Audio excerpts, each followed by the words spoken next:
మంత్ర, యంత్ర, తంత్ర, మూలిక, రుద్రాక్ష, నవరత్న, హోమ, క్రియ, జ్యోతిష్య, వాస్తు, హస్త సాముద్రికాలచే బ్రహ్మాస్త్ర పరిష్కార మార్గం.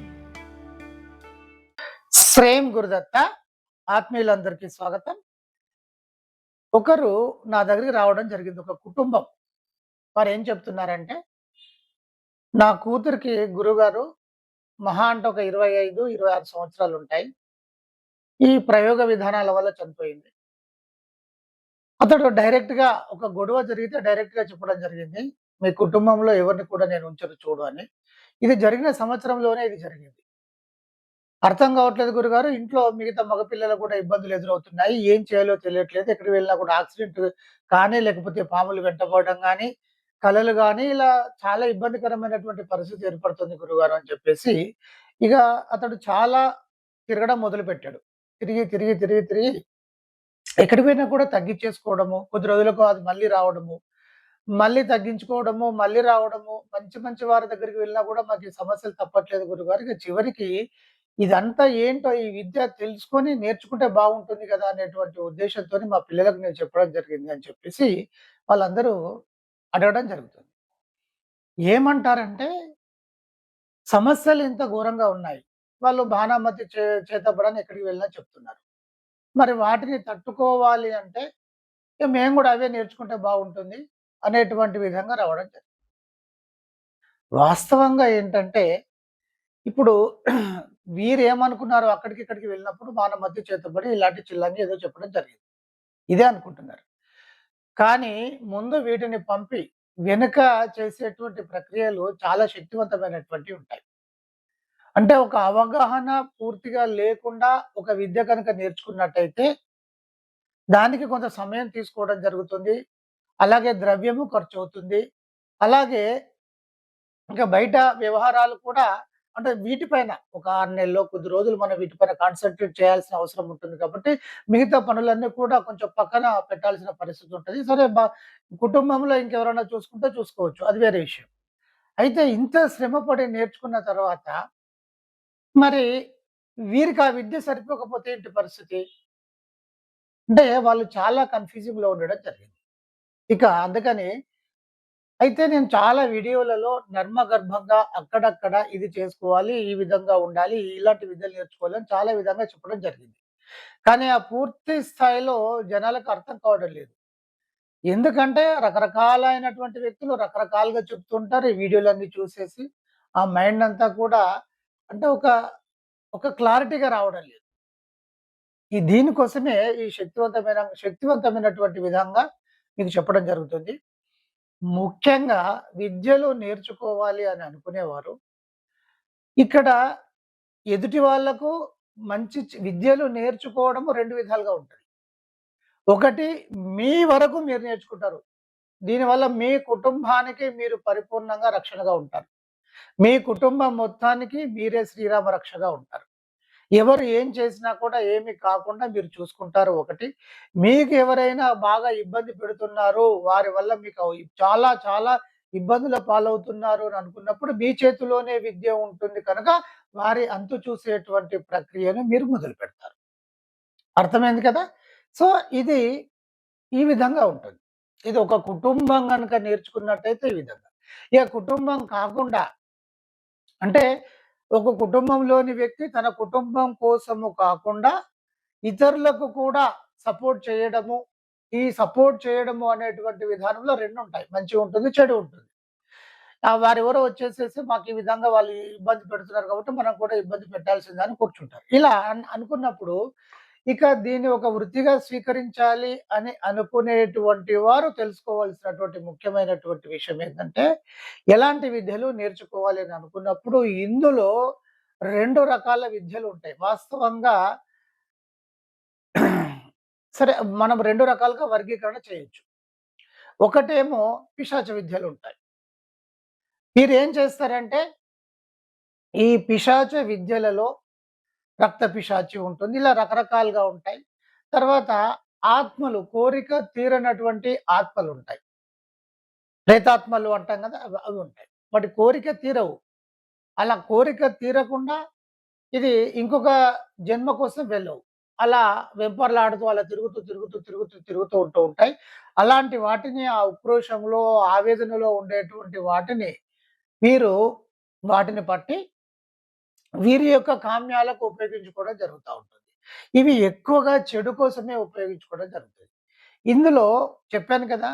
ఈ పిశాచ విద్యలు అనేటువంటిది ఒకటి. అయితే ఈ పిశాచ విద్యలలో ఇగ రక్తము, మాంసము, శ్మశానాలు, ఇగ ఈ విషయాలలో వీళ్ళు డ్రింక్ చేయడాలు అది తప్పదు. ఆ భయాన్ని తట్టుకోవాలి, ఆ విధానాన్ని తట్టుకోవాలి, అర్ధరాత్రి వెళ్ళాలి, సాధనలు చేయాలంటే వీళ్ళు కూడా తీసుకొని ఆ ధైర్యం కోసం ఇలా రకరకాలుగా ఉండడం జరుగుతా ఉంటది. ఈ ప్రయోగ విధానంలో కూడా కొన్ని సమస్యలు ఎదురవుతా ఉంటాయి. సో, ఇది ఒక రకంగా ఇబ్బందికరమైనటువంటి విద్యలు. కానీ చాలా వరకు ఇలాంటి విద్యలే అక్కడక్కడ ఎక్కువగా ఇవే కనిపిస్తూ ఉంటాయి. విలేజెస్‌లో గాని, ఈ గిరిజన విధానంలో కానీ, గిరిజన విధానంలో కూడా ఉత్తమమైనటువంటి విద్యలుంటాయి. కానీ చాలా తక్కువ స్థాయిలో, ఎక్కువ స్థాయిలో ఇవే. ఎందుకంటే ఇది నేర్చుకోవడానికి తక్కువ సమయం పడుతుంది. మంత్ర సాధన విపరీతంగా అవసరం లేదు. ఇంకా దీనికి నియమాలు, నిష్టలు ఏమి అవసరం లేదు. కూర్చొని మనం ప్రయోగించి లేసినమా లేదా అనేది ఉంటుంది. ఒకవేళ అది కాకపోతే మరింత దాన్ని ఉధృతంగా చేసేసి వాటిని విపరీతంగా ఇబ్బంది పెట్టి పంపించడం అనేటువంటిది జరుగుతుంది. ఇది ఇది ఎవరు నేర్చుకోవాలి అనంటే ఇలాంటి ఎవరు వెళ్ళాలి వీటి జోలికి అంటే వారికే వారికి కాకుండా ఇతరులకు చేయడము, ఇతరులకు ఇతరుల కోసము, తన కోసము అని చెప్పేసి ఈ విధానాల్లో పట్టుకుంటారు. ఇవి ఎక్కువ కాలము ఉండవు. ఈ వ్యక్తి కూడా ఎక్కువ కాలం జీవించడం కష్టంగా ఉంటది. ఎందుకంటే ఈ లోపలే తాగుడుకు అలవాటు కావడం జరుగుతా ఉంటుంది. అంటే రాంగ్ రూట్‌లోకి వెళ్ళిపోవడం అనేది జరుగుతా ఉంటుంది. సో, దీనివల్ల ఇబ్బందుల పాలవుతా ఉంటాడు. డబ్బు వస్తూ ఉంటుంది, పోతూ ఉంటుంది. డబ్బు వస్తూ ఉంటుంది, పోతూ ఉంటుంది. పిశాచ విధాన ఆరాధన కనుక అతడి యొక్క ఫేస్ గాని, అతడి యొక్క కళ గాని మరీ చాలా ఇబ్బందికరంగా మారి పిశాచ రూపురేఖలు రావడం అనేది జరుగుతుంది. ఇది ఒక విధానం. అంటే ఇతరులకు మంచి, చెడు అనేటువంటి విధానంలో ఇతరులకు కూడా అని అనుకున్నప్పుడు మొదటగా ఉండేటువంటి ఒక విధానము ఈ పిశాచ విద్యలు. ఏది కోరిక తీరినటువంటి ఆత్మలను పట్టడము, ఇవన్నీ మాక్సిమము చెడు కోసం ఉపయోగించుకోవడం జరుగుతా ఉంటది. ఇది ఒక విధానం. ఇక రెండో విధానము ఏమిటి అంటే, ఇది వీటికన్నా ఇది పూర్తి పిశాచ విధానానికి సంబంధించింది కాదు. ఇది పూర్తి కాదు. ఇది పిశాచ విధానాలు కాదు. ఇది దేవతా విధానాలలోనే బాగా అట్టడుగులో ఉండేటువంటి విధానము.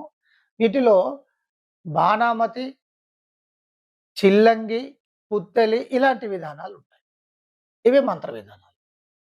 అయితే ఇక్కడ పిశాచ విద్యలు అని అనుకున్నప్పుడు ఎవరైనా సరే ఒక గట్టి సాధకుడు ఉండి, గట్టిగా సాధన చేస్తూ ఉంటే ఈ విద్యలు పైకి గనక ప్రయోగం చేసినట్టయితే అవి తిప్పికొట్టడము, లేకపోతే ఆ దేవతా విధానము వీళ్ళని కొట్టడం జరుగుతుంది. వీళ్ళు తట్టుకునేటువంటి పరిస్థితి ఉండదు.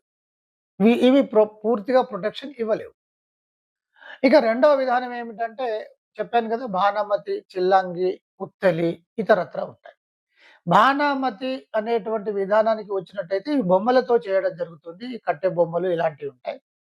ఇక పుత్తెలి గాని, చేతబడి ఇవన్నీ కూడా ఈ పిండితో తయారు చేసినటువంటివి. కొన్ని రకాలైనటువంటి జనపనార ఉంటుంది కదా! అలాంటి వాటితో కూడా కొన్ని బొమ్మలు తయారు చేసి చేయడం అనేటువంటిది జరుగుతా ఉంటుంది. ఇది ఒక విధానము. వీటిని కూడా అంటే ఇవి ఎవరు నేర్చుకోవాలి అని అనుకుంటే గృహస్థులు తమకు తాము ప్రొటెక్షన్ చేసుకోవాలి. తనకు, తన కుటుంబానికి ప్రొటెక్షన్ చేసుకోవాలి అని అనుకునేటువంటివి ఇవి నేర్చుకోవాల్సినటువంటి అవసరం ఉంది. ఇది దేనికోసము అంటే వీరు బ్రతుకుతూ అంటే ఇతరులకు సపోర్ట్ చేయడము అనేటువంటి విధానంలో ఇది నేర్చుకునేటువంటి అవకాశం ఉంటుంది. ఇది నేర్చుకుంటే అంటే ఈ పిశాచ విద్యల కన్నా ఇది కొంచెం బెటర్‌గా ఉంటుంది. ఇవైతే చాలా ఇబ్బందులు పాలవుతా ఉంటారు. అయితే వీటిని కూడా మాక్సిమం చెడుగా ఉపయోగిస్తా ఉంటారు. అయితే ఏదైనా సరే, ఏదైనా ఒక ప్రయోగం గనుక వీరిపైన జరిగినా, అది తిప్పికొట్టబడినా, లేకపోతే ఇతరత్రా ఎవరైనా ఉపాసకుల జోలికి వీరు గనుక వెళ్ళినా, ఇవి కొంతవరకు వీటి వల్ల కొంతవరకు ప్రొటెక్షన్ ఉంటది. ఇది కూడా పూర్తి ప్రొటెక్షను కాదు. కొంతవరకు మాత్రం ప్రొటెక్షన్ ఇవ్వగలుగుతాయి. కొంత శక్తి వరకు ఆపగలుగుతాయి. ఏది? వీరికి రక్షణగా.